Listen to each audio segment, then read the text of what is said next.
Assalamualaikum warahmatullahi wabarakatuh. Alhamdulillahi rabbil alamin. Wa sallallahu wa sallama ala sayyidina wa nabiyyina Muhammadin wa ala alihi wa sahbihi ajma'in. Subhanaka la ilma lana illa ma 'allamtana innaka antal alimul hakim. Rabbi shrah li sadri wa yassir li amri wahlul 'uqdatan min lisani yafqahu qawli. Amin ya rabbal alamin. Alhamdulillah. Segala puji, syukur kehadirat Allah Subhanahu wa Ta'ala kita haturkan kepada Allah yang telah memberikan kita berbagai macam karunia nikmat, anugerah dan rahmatnya, sehingga kita sekalian, para pemirsa channel MZT Malang Raya yang dimuliakan oleh Allah, dan seluruh yang ikut menyaksikan, kita semua masih berada di dalam sisa-sisa bulan yang mulia ini. Semoga Allah Subhanahu wa Ta'ala menyempurnakan bulan ini untuk kita, dan semoga di dalam bulan ini Allah terus memberikan taufik untuk kita untuk dapat menghormati dan menjaga kehormatan bulan ini. Amin ya rabbal alamin. Alhamdulillah, para pemirsa yang dirahmati oleh Allah, pada kajian rutin hadits arba'in spesial bulan Ramadan ini, kita sampai dalam hadits yang ke Ats-Tsalits wal 'Ishrun, hadis yang ke-23. Tema daripada hadis ini adalah min syu'abil iman, cabang-cabang iman, ya, termasuk dari cabang-cabang iman. Di sini disebutkan beberapa dari cabang-cabang iman itu tersebut, ya. Disebutkan an Abi Malik Al-Harith bin Asim Al-Asy'ari radhiyallahu taala anhu. Yang meriwayatkan adalah sahabat Abi Malik, namanya adalah Al-Harith. Al-Harith, qila namanya Ka'ab. Wa huwal masyhur, ini yang masyhur, Ka'ab, ya, bin Asim, ya, bin Asim Al-Asy'ari. Dinisbatkan kepada suatu kabilah di Yaman yang disebut dengan Al-Asy'ariyun, orang-orang Asy'ari dari Yaman. Wasahih annahu ghairu Abu Musa Al-Asy'ari al-masyhur. Ya. Pendapat sahihnya, ya, yang dimaksud itu bukan Abi Musa Al-Asy'ari yang terkenal itu, ya. Ini Abi Malik bin Asim Al-Asy'ari. Anna dzalika ma'ruf bi kunyatihi wa hadza ma'ruf bismihi la bi kunyatihi. Naam. Beliau sahabat Abi Malik Al-Harith bin Asim ini sakana Misra, tinggal di Mesir, dan beliau meninggal karena terjangkit wabah ta'un pada masa kekhilafahan Sayyidina Umar bin Khattab sanata 18, pada tahun 18 dari hijrahnya baginda Rasul sallallahu alaihi wasallam. Radhiyallahu ta'ala anhu qala, beliau mengatakan, qala Rasulullah sallallahu alaihi wasallam, bahwasanya Rasulullah sallallahu alaihi wasallam bersabda, at-tuhuru syatrul iman, bidhammit ta, at-tuhuru syatrul iman. At-tuhur, kesucian, itu adalah bagian dari iman. Syatr bisa berarti nisful iman, separuh dari iman, setengah daripada iman. At-tuhur sendiri itu adalah at-tanazzuh wa tatahhur, membersihkan dan mensucikan, minal ahdath, dari hadath-hadath, wal anjas, dan juga dari najis-najis, al-mudham wal mudham, dan hal-hal yang sifatnya hina, hal-hal yang jijik, kotoran, seperti itu. Hadza tuhur, inilah tuhur, ya, secara lughatan. Adapun syar'an, tuhur itu taharah, fi'lu ma yatarattab alaihi ibahah walau min ba'dil wujuh aw thawabun mujarrad. Jadi seperti yang dibahas di dalam fikih-fikih, taharah, bersuci, ya, sesuatu pekerjaan yang terdapat padanya sebuah kebolehan, ya, sebuah kebolehan. Jadi orang kalau suci, sudah bersuci, dia boleh, terdapat di dalam kesucian yang dia lakukan, taharah yang dilakukan, tuhur yang dia lakukan itu, terdapat kebolehan untuk dia sholat, kebolehan untuk dia megang Al-Quran, dan seterusnya. Walau min ba'dul wujuh aw thawabun mujarrad, ya, ini cukup insyaallah. Sudah ada pembahasannya di dalam pembahasan fikih. Nah, at-tuhuru syatrul iman, bersuci atau kesucian, bersuci itu adalah merupakan separuh daripada iman, nisful iman, ya. Wal murad al imanul kamil, separuh daripada iman yang sempurna, ya. Iman yang sempurna separuhnya itu adalah bersuci, terdapat pada at-tuhur, bersuci, ya. Wa huwa dzu khisalin katsira wa ahkam muta'addidah. Bersuci itu memiliki banyak perkara, banyak hal di dalamnya, dan banyak hukum yang bermacam-macam di dalamnya, ya. Seperti itu, ya. Wa tuhur bima'na lughawi li jami' syatr al-fas an yakuna nisfuhu wa yahtamil an al-murad bi tuhur al-wudu' syar'i. Yang dimaksud menurut para ulama di dalam hadis ini, bahkan yang dimaksud oleh para ulama di dalam hadis ini, at-tuhuru syatrul iman, bersuci itu setengah daripada iman, separuhnya iman, ya. Yang dimaksud menurut para ulama justru adalah al-wudu' syar'i, wudu syar'i, wudu yang kita ketahui itu, ya. Ya, seperti itu.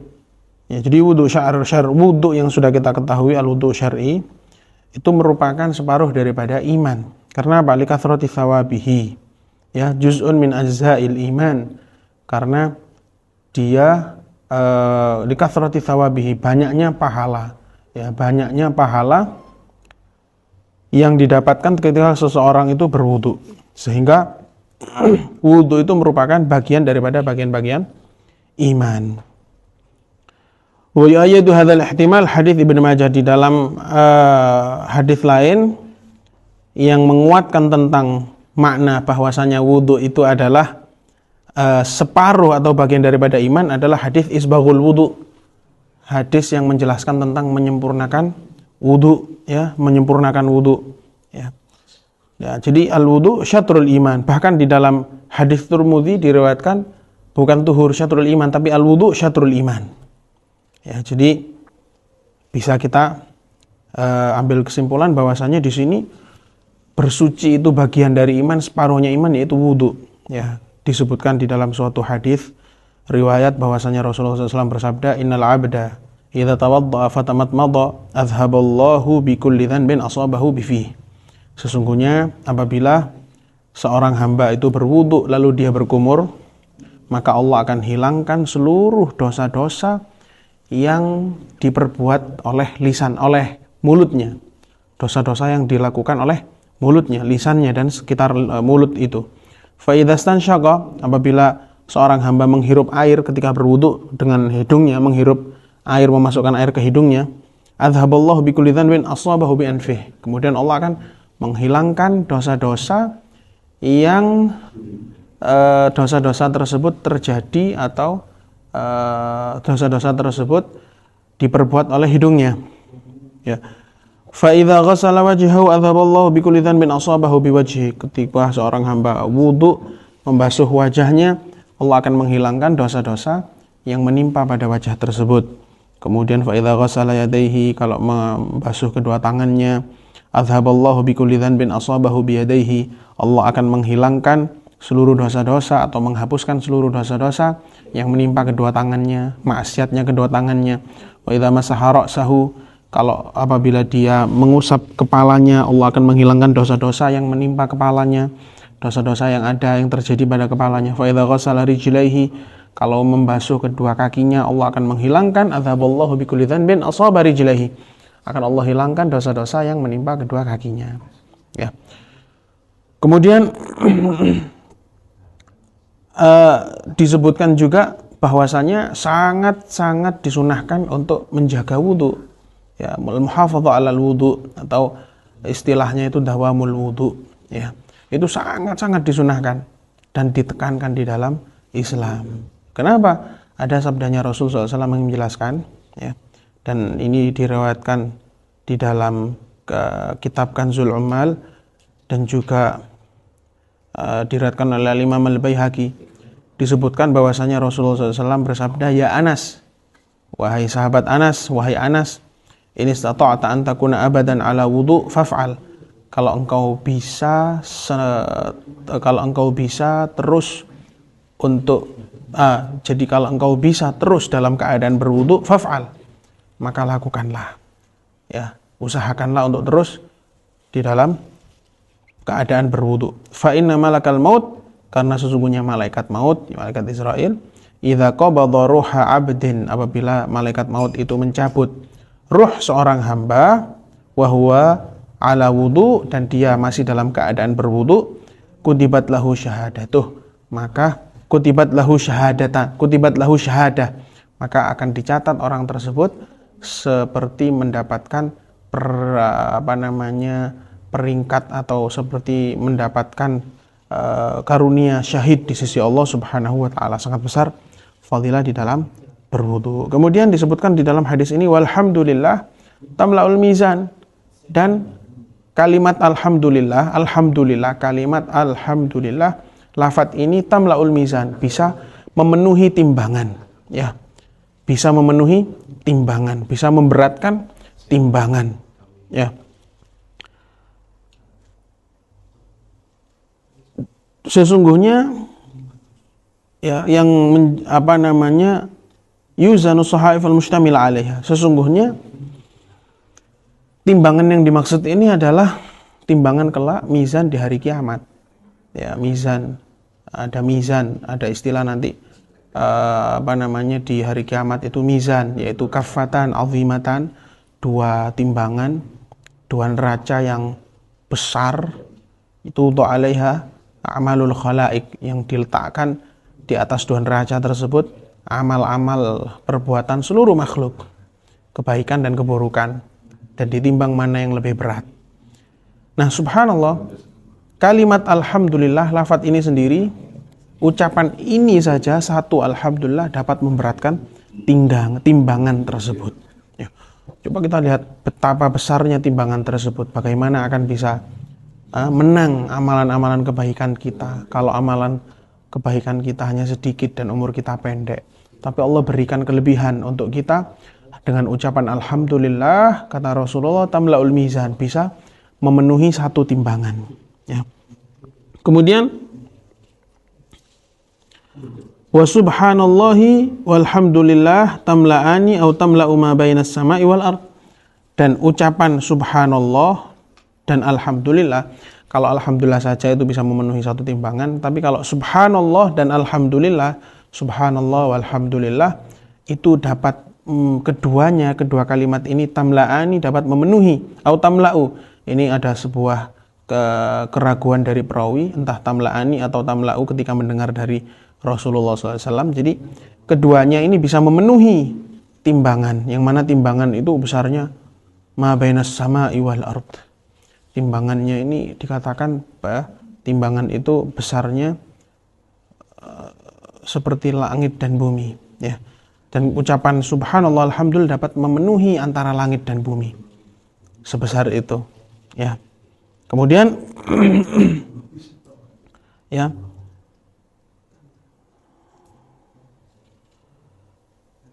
disebutkan di dalam hadis lain, ya, man qala subhanallah bihamdi fi kulli yawmin mi'ata marrah huttat khataya wa in kanat mithla zabadil bahr. Barang siapa yang membaca subhanallah bihamdih pada setiap hari itu 100 kali setiap harinya, maka niscaya Allah akan dihapuskan dosa-dosanya, walaupun sebesar dosanya itu sebanyak buih-buih yang ada di lautan. Kemudian disebutkan di dalam hadis ini, was-salatu nurun, salat itu merupakan sebuah cahaya, ya. Tapi bukan sembarang salat, al-jami' lil arkan wasyurut, salat yang terkumpul di dalamnya rukun-rukun dan syarat-syaratnya yang sah, ya, mulai dari salat-salat sunnah, dari salat-salat wajib, semuanya. Salat, terutama salat wajib, apabila dilakukan dengan penuh adab dan penuh kesunahannya, dijaga secara sempurna, maka dia menjadi nurun, dia menjadi cahaya. Maksudnya cahaya adalah cahaya yang menerangi wajah orang yang melakukan sholat tersebut dan menerangi hatinya orang tersebut, ya. Wa takunu lahu qabran wa takunu lahu nuran fi qabri, dan akan menjadi cahaya di kuburannya dan di mahsyarnya kelak. Semoga kita termasuk orang yang mendapatkan karunia cahaya tersebut, amin ya rabbal alamin. Berbeda nanti ada seorang hamba yang sholat akan tetapi tidak mendapatkan cahaya, malah sholatnya menjadi kegelapan di dalam alam kuburnya. Na'udzubillah, tsumma na'udzubillah. Kemudian Disebutkan oleh para salaf, man shalla bil laili hasuna wajhuhu bin nahar. Barang siapa yang sholat malam, niscaya wajahnya akan indah di siang hari. Wajahnya akan enak dipandang ketika siang hari, seperti itu. Kemudian as-salatu nurun, salat merupakan cahaya, was-shadaqatu burhanun. Ya, di dalam hadis lain disebutkan ketika menjelaskan tentang salat, Rasulullah mengatakan man hafadha 'alaiha kanat lahu nuran wa burhanan wa najatan yaumal qiyamah. Ya. Disebutkan juga di dalam hadis lain, basyiril masyaina fil dhulami binurin tamin yaumal qiyamah. Berilah kabar gembira kepada orang-orang yang berjalan kaki di gelapnya malam menuju ke masjid ketika akan melaksanakan sholat malam ataupun sholat subuh, ya, di malam yang gelap. Beri kabar gembira orang tersebut dengan apa? Dengan cahaya yang terang yang sempurna di hari kiamat kelak. Semoga Allah memudahkan langkah-langkah kita, amin ya rabbal alamin. Kemudian wasadaqatu burhanun, sedekah itu merupakan sebuah burhan, sebuah petunjuk. Ya, petunjuk apa? Ala kamali imanihi, petunjuk atas petunjuk yang menunjukkan iman orang yang mencurahkan, mengorbankan hal tersebut, sedekah tersebut, yang memberikan sedekah tersebut. Ya, disebutkan bahwasanya innal mutasaddiq yusamu yaumal qiyamah bisima yu'rafu biha fatakunu burhanan lahu ala halihi fala yas'al man sarf mali. Bahwasanya di hari kiamat itu orang yang bersedekah, ahli sedekah, di wajahnya akan diberi seperti tanda sehingga bisa dilihat, bisa dikenali dari tanda burhan yang ada pada wajahnya. Oh, ini dia adalah orang yang ahli sedekah. Jadi tidak perlu ditanya lagi orang ini tentang kemana larinya hartanya. Padahal setiap orang di hari kiamat, ya, akan dihisab, semua hartanya dipertanyakan dari mana dia mendapatkannya, wa fima anfaqah, dan di dalam jalan apa dia, jalur apa dia menginfakkannya, dia keluarkan hartanya. Kemudian wasadaqatu burhanun, ya, wal qur'anu hujjatun wasabru diyaun. Kesabaran, ya, merupakan dia, merupakan keterangan, ya. Jadi kesabaran di sini adalah keteguhan di dalam kitab was sunnah, ya, Al-Quran dan hadis dan ajaran-ajaran. Ya, disebutkan juga makna sabar di sini adalah al-wuquf ma'al bala' bi husnil adab, ya, tetap menghadapi bala dengan penuh adab, dengan adab yang baik di hadapan Allah. Ya, jadi menghadapi wuquf ma'al bala', berada di atas bala dengan penuh adab yang indah, yang baik, ya, yang bagus di hadapan Allah.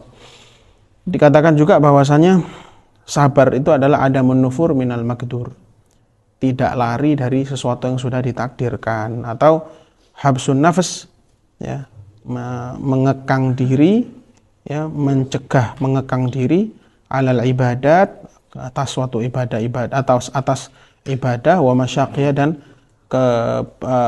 kesusahan di dalam melakukannya, wa alal masaib wa hararatiha, dan mengekang nafsu untuk bisa kuat menghadapi musibah-musibah dan panasnya musibah, ya, susahnya musibah, alil manhiyat wasyahwat waladzatiyah, dan mengekang nafsu untuk tidak mendekati larangan-larangan Allah dan syahwat-syahwat yang buruk serta kelezatan-kelezatan syahwatnya. Jadi kesabaran merupakan dia, maknanya adalah orang yang sabar senantiasa dia akan berjalan, ya, diterangi dengan cahaya kebenaran, ya, menuju atau melalui jalan-jalan, dia akan menuju atau dia akan melalui jalan-jalan huda, sabilul huda, jalan-jalan petunjuknya Allah Subhanahu wa ta'ala. Kemudian wal Qur'anu hujjatun, dan Quran hujjatun laka au alaik, dan Al-Quran merupakan hujjah laka. Ya, hujjah laka adalah hujjah yang akan meringankanmu, atau dia akan menjadi saksi yang menyaksikanmu dengan kebaikan, ya, ketika engkau akan ditanya tentang Al-Quran di kuburan, di mauqiful qiyamah.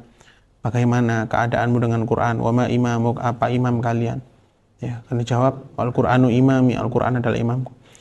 Al-Quran akan menjadi sebuah hujjah yang akan meringankan seseorang, yang menjadi saksi baik untuk seseorang, au alaika, atau menjadi hujjah yang malah memberatkan, saksi yang malah memberatkan orang tersebut, wal iyadzubillah tabaraka wa ta'ala, di dalam alam kubur. Kemudian ketika diminta kesaksian, bagaimana dengan Al-Quran, bagaimana kabarmu dengan Al-Quran, sehingga nanti Al-Quran yang merasa tidak perlakukan dengan baik oleh orang, oleh manusia, muslim maupun kafir, dia akan yukhasimuh, akan menuntutnya, Al-Quran akan menuntutnya dan akan menjadi saksi yang jelek, seperti itu ya. Rasulullah SAW, beliau bersabda, Iqra'ul Quran wa amalu bih wa la tajfu anhu. Bacalah Al-Quran dan amalkanlah Al-Quran, dan jangan kalian menjauh dari Al-Quran. La tatruku tilawata, jangan kau tinggalkan membaca Al-Quran. Semoga kita dimudahkan oleh Allah, terutama di bulan Ramadan adalah bulan untuk kita berdamai dengan Al-Quran. Semoga Allah Subhanahu wa ta'ala memberikan kita kemampuan, taufik dan hidayahnya, amin ya rabbal alamin. Kemudian kullun nasi yaghdu, hadis ini terusannya, seluruh manusia yaghdu, mereka senantiasa, seluruh manusia dia itu berusaha, berupaya.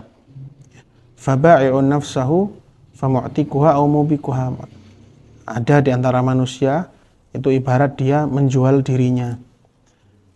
Ya, dia itu seperti menjual dirinya sendiri. Manusia itu semuanya berusaha, berupaya di dalam kehidupan ini. Faba'i'un nafsahu fahuwa ba'i'un. Dia seperti orang yang menjual dirinya, mencurahkan dirinya. Famu'tikuha, ada kalanya dia yang membebaskan dirinya sendiri, ya, yang membeli dirinya sendiri, membeli jiwanya sendiri, au mubikuha, atau bahkan dia yang akan membinasakan dirinya sendiri, wal iyadzubillah, membebaskan dirinya sendiri dari azab Allah, ya, kalau apabila dia gunakan nafsunya, dirinya di dalam ketaatan kepada Allah, au mubikuha, atau dia membinasakan dirinya sendiri atau menjerumuskan dirinya sendiri di dalam azab apabila dia melakukan atau mengkerahkan dirinya di dalam kemaksiatan kepada Allah Subhanahu wa ta'ala. Disebutkan, ya, man qala hina yasbi Allahumma inna asbahtu ushiduka wa ushidu hamalat arsyik wa malaikatahu jami'a khalqik annaka antallahu la ilaha illa anta wahdaka la syarika lak wa anna muhammadan abduka rasuluhu marratan a'taqallahu rub'ahu minan nar. Ada sebuah bacaan, kalau kita baca ketika pagi hari, Allahumma inni asbahtu ushiduka wa ushidu hamalat arsyik wa malaikataka wa jami'a khalqik annaka antallahu la ilaha illa anta wahdaka la syarika lak wa anna sayyidana muhammadan abduka rasuluk, satu kali, maka Allah akan membebaskan seperempat dari dirinya, dibebaskan dari neraka. Kalau dia baca 2 kali, maka Allah akan bebaskan separuh dirinya dari neraka. Kalau dibaca 3 kali, maka Allah akan bebaskan 3/4 dirinya dari neraka. Kalau dia baca 4 kali, maka semuanya dirinya akan dibebaskan dari api neraka. Amin ya rabbal alamin. Begitu juga kalau sudah masuk waktu sore. Ya. Jadi dibaca waktu pagi dan dibaca waktu sore 4 kali. Kemudian ini hadis diriwayatkan oleh Imam Muslim di dalam sahihnya rahimahullahu taala. Pelajaran yang kita bisa ambil bahwasanya, ya, tuhuru syatrul iman, ya, bahwasanya bersuci itu merupakan separuh kuncinya iman, separuhnya iman. Tidak bisa sholat kecuali dengan bersuci atau wudhu, ya. Dan juga kita bisa ambil pelajaran dalam hadis ini bahwasanya seorang mukmin yang sabar, ya, seorang mukmin yang sabar dia akan hidup, ya, penuh diterangi dengan cahaya kebenaran, binuril haq, ya. Kemudian pelajaran yang bisa kita ambil bahwasanya as-shalah nurun, salat itu cahaya, tuniru ala sahibiha subular rasyad, yang akan menerangkan, memberi keterangan untuk orang-orang yang selalu istiqomah menjaga dan menyempurnakan salatnya, akan ditunjukkan, diterangkan menuju jalan-jalan yang lurus, jalan-jalan yang terarah, ya. Dan kemudian di sini juga menjelaskan tentang zikir, bahwa zikir itu termasuk afdolnya amal. Subhanallah, alhamdulillah tadi yang sudah disebutkan di dalam hadis ini, dan banyak lagi pelajaran yang kita bisa ambil, termasuk Al-Quran akan menjadi saksi yang memberatkan seorang hamba atau yang akan meringankan seorang hamba, seperti itu.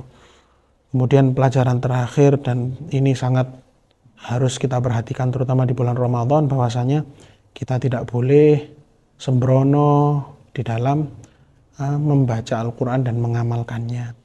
Ini karena Al-Quran hujjah laka aw alaika. Wallahu ta'ala alam bisawab. Semoga kita dimudahkan oleh Allah subhanahu wa ta'ala untuk dapat mengamalkan hadis-hadis, sabda-sabda baginda Nabi yang telah kita pelajari, yang telah kita dengarkan, nasihat-nasihat mulia dari lisan baginda Nabi SAW, yang seakan-akan beliau masih hidup di tengah-tengah kita, memberikan kita nasihat.